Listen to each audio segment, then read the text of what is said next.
Welcome to another episode of Meller Notes podcast. Very, very happy to have you here with me again to this conversation, to this open talk where we are going to reflect again on our careers, how we are leading, managing, and mainly focusing on be 1% better at least. That's the focus. That's why we exist. That's why we are having all those conversations because we want to be 1% better than the version we were yesterday. And tomorrow, the plan is to be 1% better than we are today. So, today we are going to cover so many interesting topics, many different ideas, but focus as always on something that will bring value to your personal and professional development. Today we are going to talk a little bit of one of the most dangerous trap in our careers that is following a map that actually does not match the reality anymore. We're also going to talk about people who are just hugging their jobs, but they actually don't want to be where they are right now. And finally, we are going to talk about AI. What if I tell you that 95% of AI pilots in many different companies are not generating results at all, or 95% are basically failing? It's going to be a great conversation, I know, but as always, I want to invite you to stay calm because, as always, we want to reflect, look into the basics, not with the hype, not with the noisy. We want to calm down and reflect what is really happening. And is anything that is happening right now around us impacting our careers connected to something that already happened in the past? That's why I always like to start with a short story that will connect with the topics we are going to discuss today. And today, the story I choose to reflect, I think it's it's the perfect connection because basically we are going to talk about maps because maps are important, right? If you want to go somewhere, now there's a no, I don't know about you, but I am in a moment that I don't think I can drive that well anymore without my digital map showing me where I should go. It's so easy, right? It will show you if you have a traffic line in front of you, maybe you need to go to some other road because there is something going on. And I don't know. That's the point of using a map. The map is going to improve your journey just by showing you exactly what you should do, where you should go. But there is a big problem when the map is not up to date, right? Let me tell you this story and I think you understand what I mean. In 1953, two people called Hillary and Tenzing, they jump or they reach the top of the Everest for the first time in history. That was the first time in history that someone went there to the top of Everest. And that was incredible, right? The most important or the most valuable asset that they had was not their equipment. It was actually the maps showing what previous people tried, what worked, what didn't work, what roads they should use, and basically they were using those maps but adapting a little bit to what they should do to the geography or to what they were seeing in front of them. So basically, using those maps and using their experience, they were able to hit the top of the Everest for the first time. Many years to come will have people using the same maps that were improved by those two people. And basically, those maps were in every expedition being updated, but it's still reflecting the basic of the geography or the points that you should reach and what you should do. So preparing you for climbing the mountain in the best way possible. But what happened is that in 2015, a magnitude 7.8 earthquake hit Nepal. And with that, Everest changed physically and completely in many different ways. Because basically, many of the roads that existed, they just disappeared after the earthquake. And with that, all those maps were not trusted anymore. You cannot look to those maps and see the same thing in front of you. Those who actually trusted or tried to follow their old maps, they paid a very high price. They paid with their lives. And those who were able to reach the top of Everest again were the ones that were using maps, but adapting. not trusting everything they were seeing in the plan, but actually adapting to what they were seeing in front of them in reality. So those maps start to be updated again, but looking to a new reality, to a geography, to a mountain that is totally different than it was in the past. So if you think about careers, isn't quite the same. We have, or most professionals, they follow a very similar map for many, many years. We have basically uh, people who understood that they should start in a company. They'll have this junior position, then they'll go to a more senior one. And then if they are interested in managing people, they will become managers.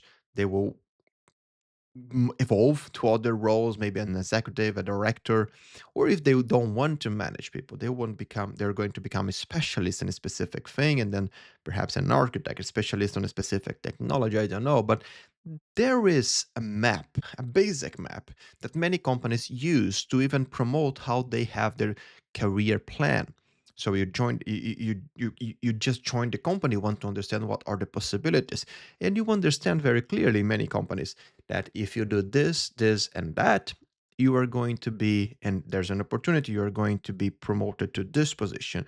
And if you follow some rules, if you have some different behaviors and you reach your goals, and there is an opportunity, that is the opportunity that could open to you based on the career plan that the company established.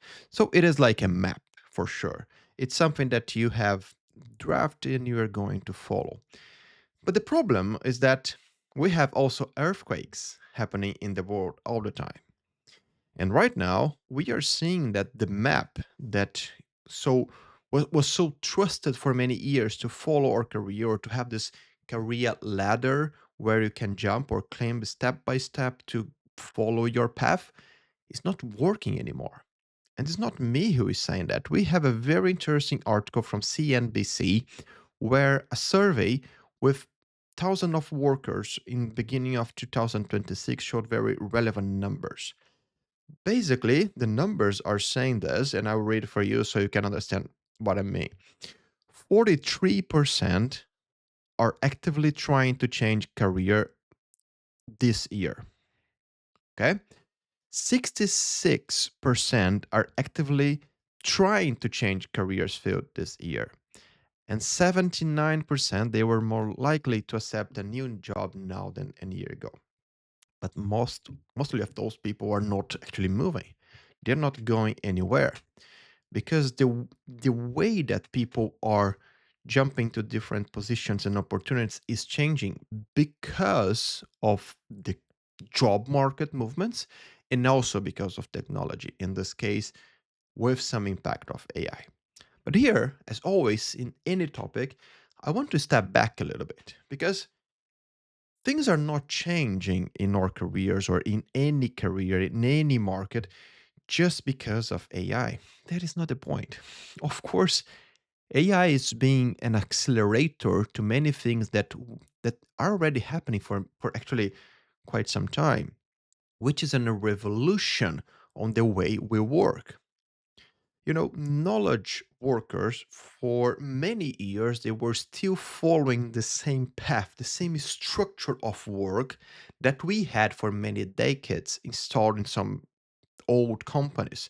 And it has been the way of working for many, many years. So it's hard to actually just because of some movements, just see something changing from one year to another. But in the previous years, for sure, we've been seeing all those changes happening slowly.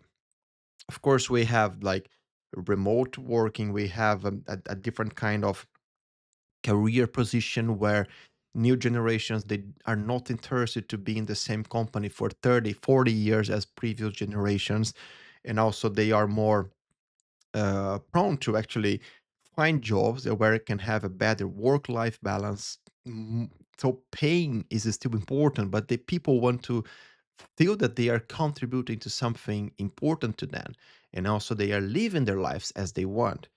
And this is a big change. In the previous generation, it was focus for sure in other things. You have many books that explore this difference between generations and what they were looking for in a job.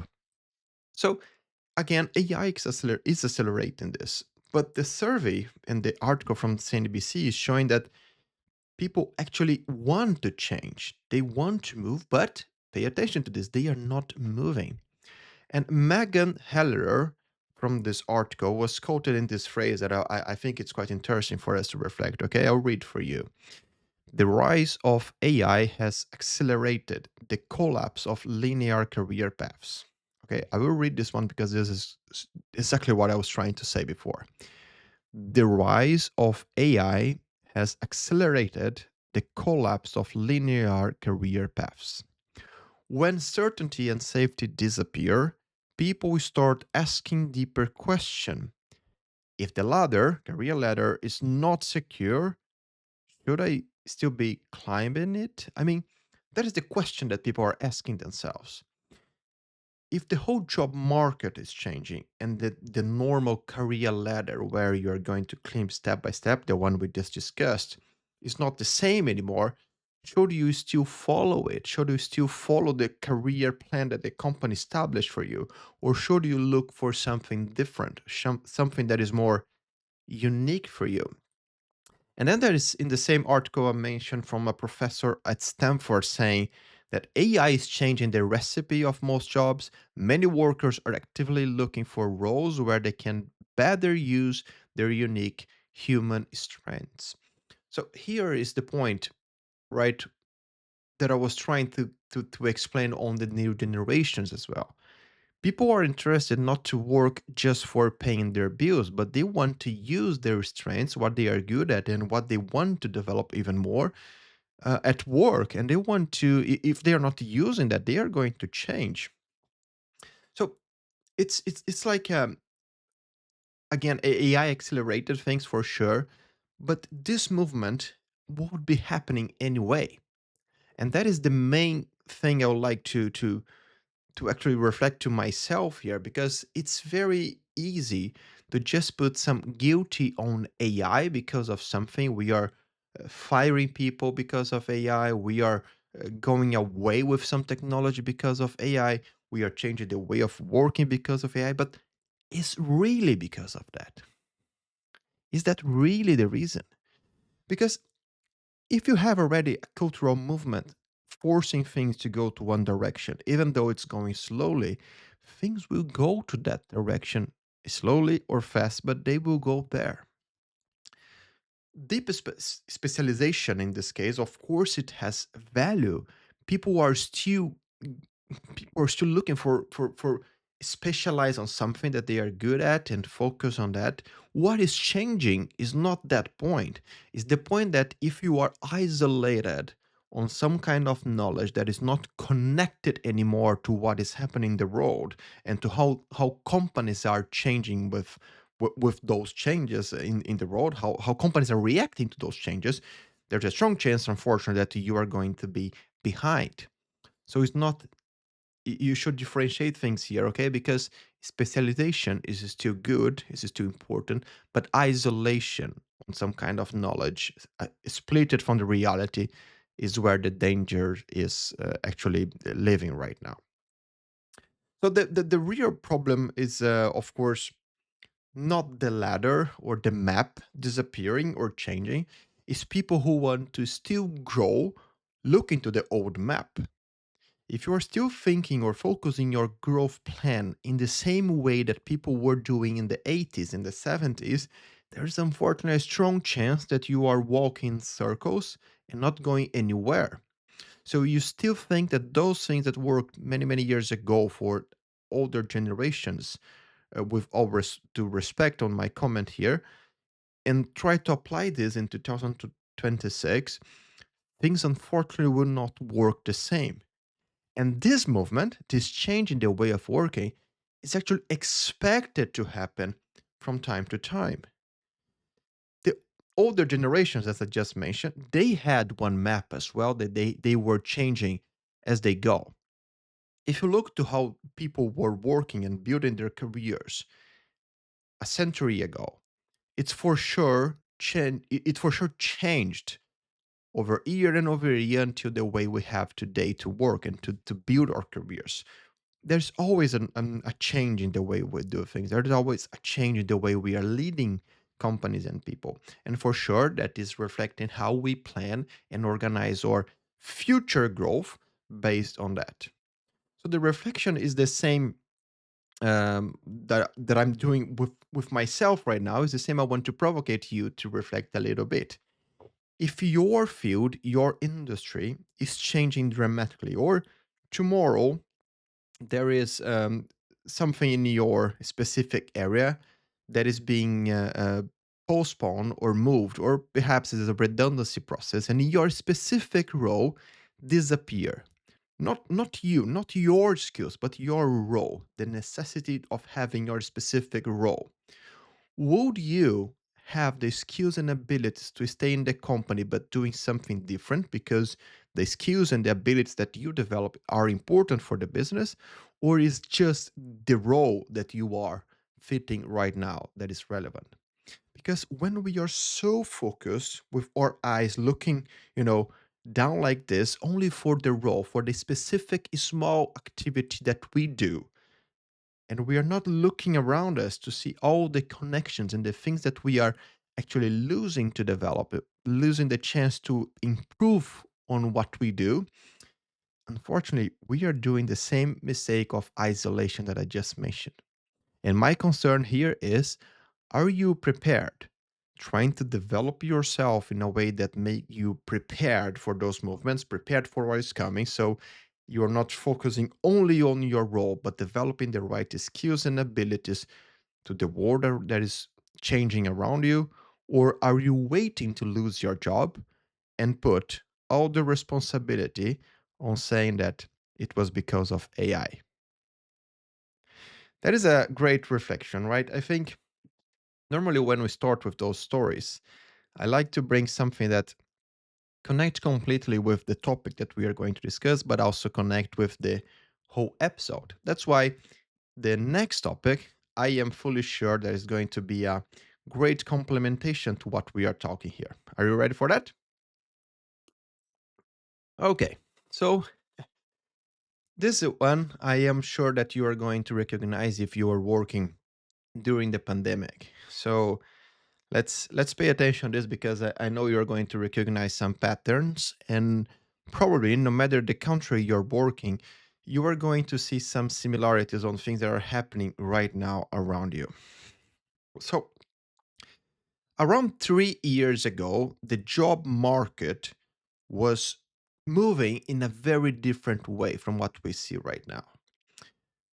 Companies were seeing people around them, millions of people changing jobs.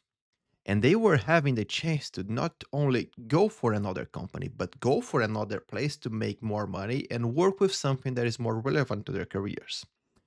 This period was a moment that many economists would call the Great Resignation. It happened between 2021 2022, and that was during COVID-19 pandemic. Basically, companies were running around to try to keep their best talent. And while they were doing that, they were also going to the market to look for other talents, give them some good amount of money to convince them to come. So we had several different changes happening around us.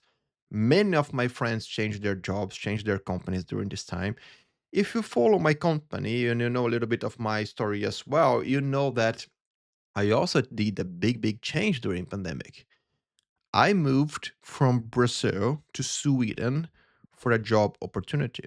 And that happened exactly during this period. So I am actually one of those in the numbers of millions of people who changed jobs during this period and gave the name of Great Resignation for this period.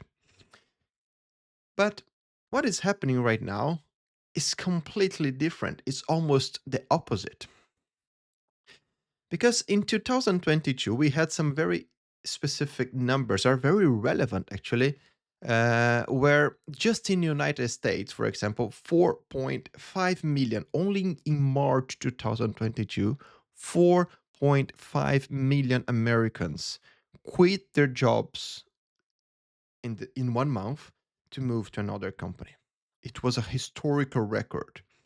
And the salary difference between moving for those jobs in average was around 8%. So people were moving to other companies and raising their salaries with those moves. And that was quite impressive for the period because economic wise, we're seeing many tech companies investing because the necessity for more like cloud computing, something that would make people work abroad or remotely or connecting teams around the world was a bigger need during pandemic times. And many tech companies invested a lot. And in this article from CNBC, also from CNBC, I think we have two of them to talk recently, right?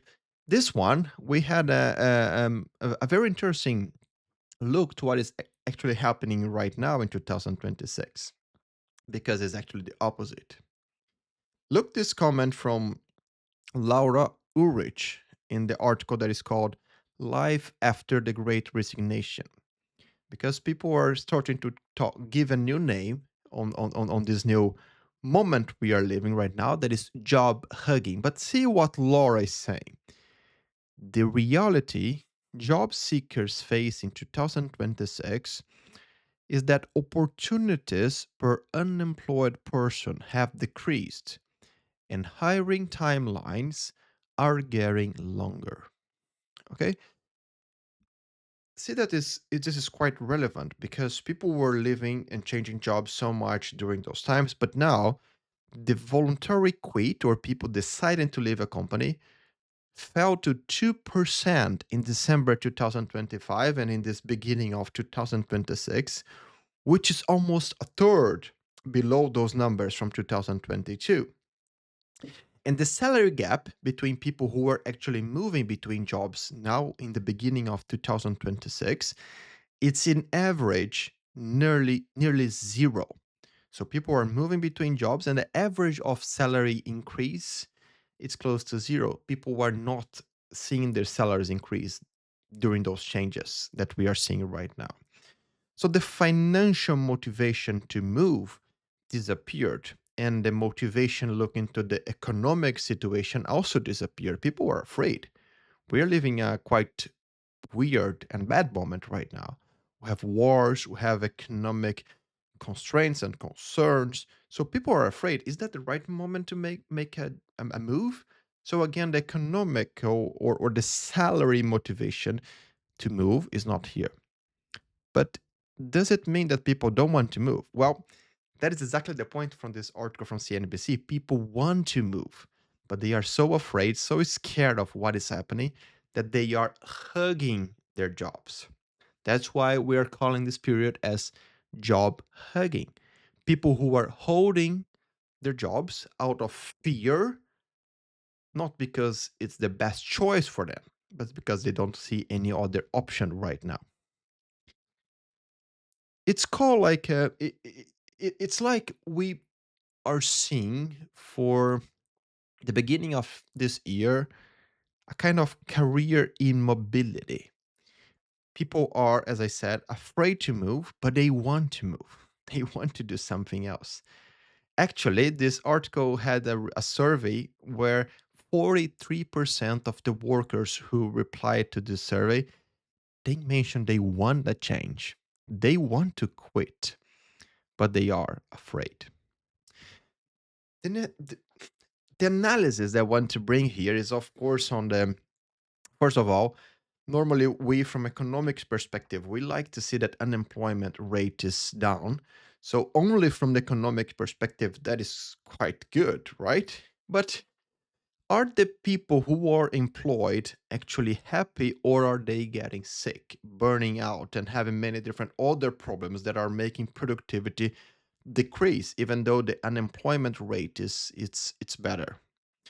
That is a good reflection because productivity is exactly the claim that companies who are doing layoffs because of AI are saying that AI is helping them to increase productivity. But after some time, not that we have some some months or years pass since the beginning of AI start to be the hype on many companies, we are not seeing productivity increase.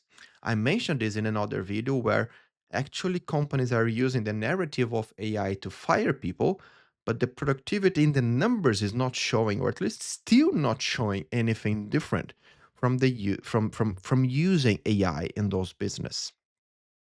For leaders, I think the main concern here that I start to reflect is if the people in my team they don't want to stay there or they are not motivated to be there right now, I have a big concern on what is the motivation of my team right now or where is their motivation.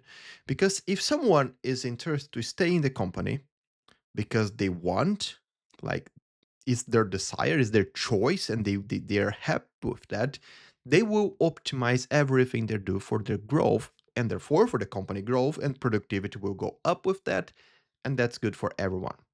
But if you have someone in the team that is not interested to be there anymore, they just want to leave to find something else, but they are fearing the job market, that will start to be reflected in their motivation to do the work, that will be reflected in meetings, and therefore will reflect in the culture of the team.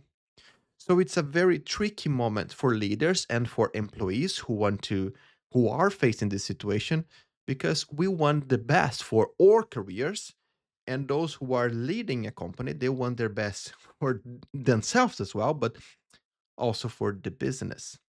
So it's a critical moment. I am sure that, as I mentioned, the reflection of the economic situation and wars and everything that is happening has a big impact on that. But I still need to ask myself here, or make this question to me, if fear just disappear, if the situation start improve, the world start getting less chaotic somehow. I don't know how, but somehow things start getting better.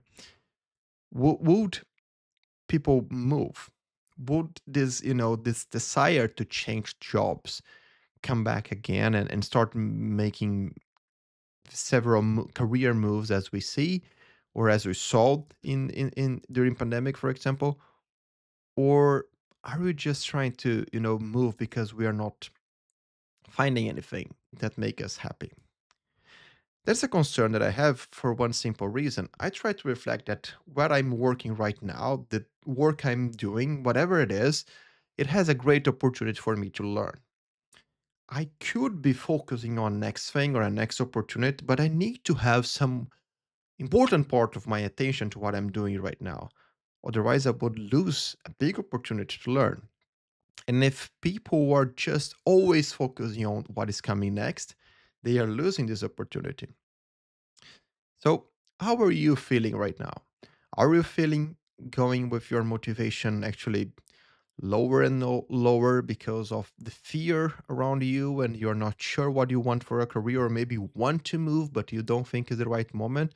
Or are you balancing this, even though you have this situation, you are balancing this to try to get the best from your present, in this case, from the role that you have, from the company you're working with, and learn the most you can? Because I am sure that even though you have great plans for your career, great ideas, you could not afford to lose the best opportunity to have to learn something new, to learn some something that will not come back to you in the future, in the opportunity or the chair that we are sitting right now. So let's finish this topic with this reflection, because I am sure that even though fear is around people, there is also so many great things we could be learning, and we can be always positive. Even in a situation where people are stressed, we can be we can reflect at least on the learning opportunities that could arrive from the opportunity that is in front of us. Okay, so I think it's inevitable that AI appear in our discussions. It's appear in the beginning, in the first topic, and then we touch upon that a little bit more in the second topic. And you could think, okay, what is the point here, right? Because we don't want to look to AI, as I said many times in our conversation, just because of the hype, just because everyone is talking about that. But I want to look with a serious understanding what is happening. I use AI daily, okay, for my productivity. I'm playing a little bit with agents recently to see personal agents to see what it can get done for me. But one thing that I always try to do is measure the actual result because it's super easy to just get, surprised and impressed by some new technology, by what AI can do for us. But we forget that what we actually want is to get some result from anything we invest, right? And that is what this new topic will show us, that maybe it's not it's not so impressive as I think it is, or it could be another narrative.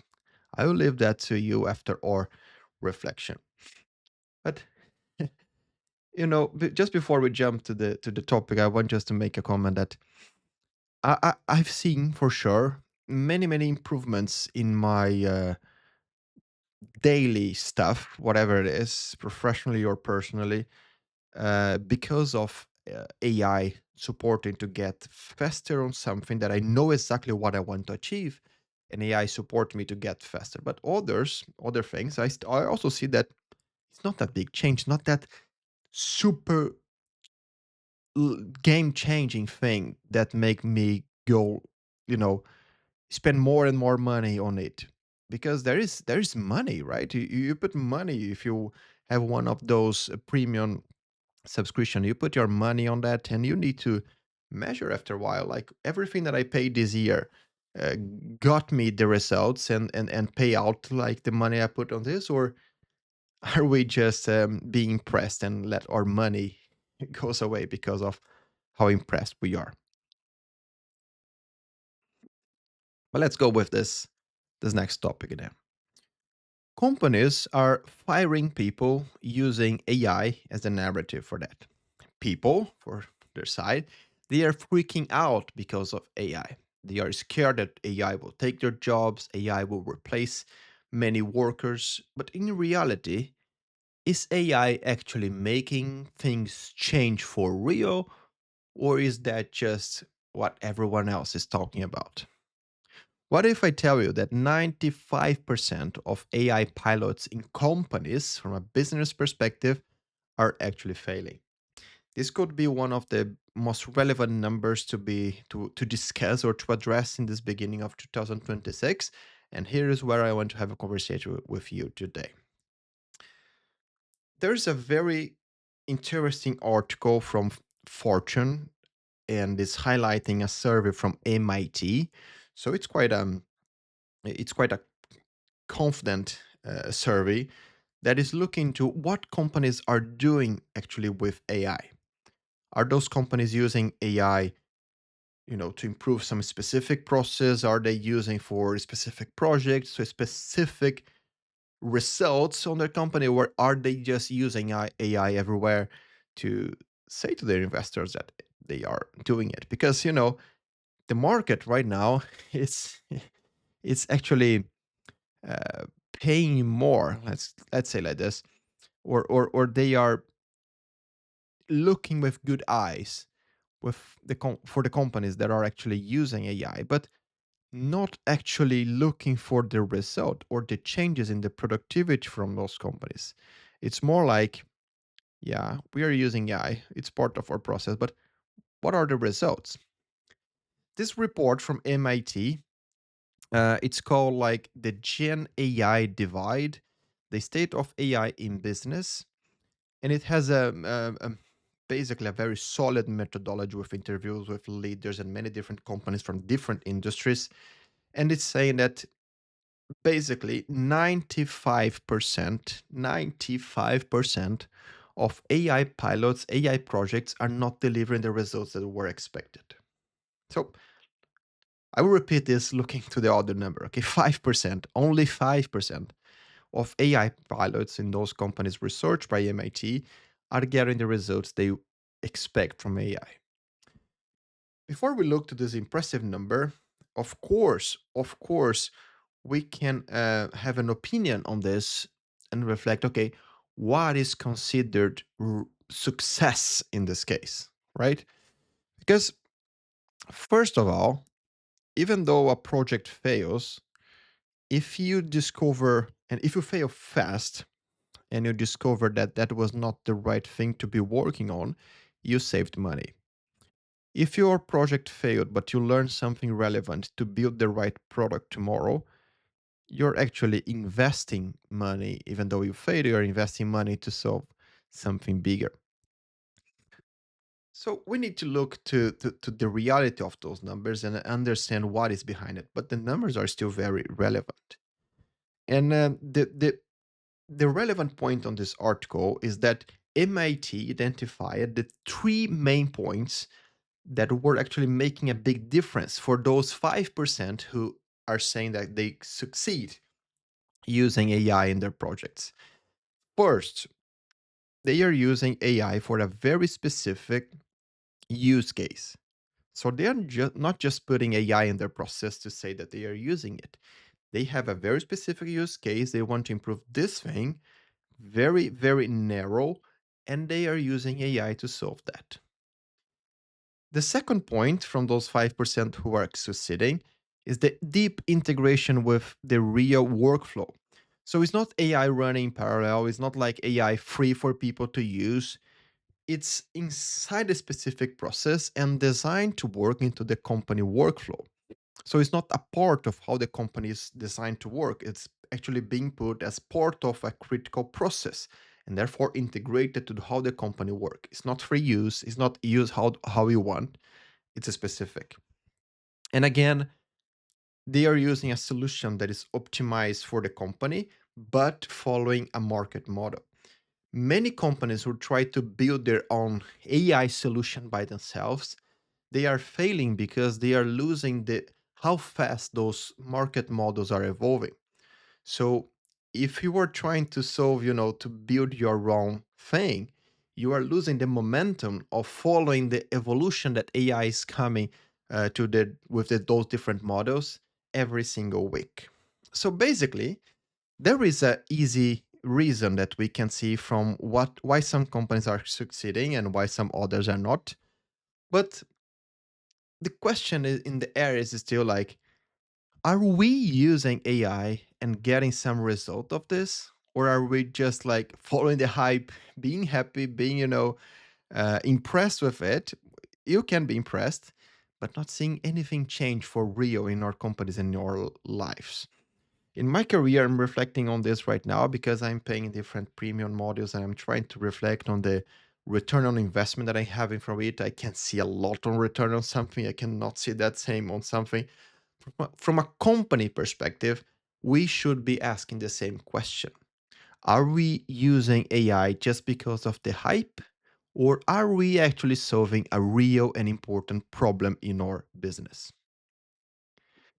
With that, are we ready for our next topic? Because I know many people are commenting to me, and this is some of the feedback that I get that when I arrive the part of the book, there is always something very great to hear. Oh, the topics are great, the discussions are fantastic, but I'm getting some very interesting feedbacks also on the book reflections. Even though are shorter compared to the topics for discussion, the books are being always a very interesting moment on this podcast. And today I want to bring a book that I really enjoy reading that is called The Paradox of Choice from Barry Schwartz. This book, first of all, Barry is a psychologist, and this book it has the basically one observation that having more options is not exactly something that is being good for our brains. Actually, the more options we have, the more panic or anxiety we have in front of what we should choose, and therefore we are freezing and not choosing anything. The quote from the book that I separated for a quick reflection is this one I'll read for you right now. Learning to choose is hard. Learning to choose well is harder. And learning to choose well in a world of unlimited possibilities is harder still, perhaps too hard.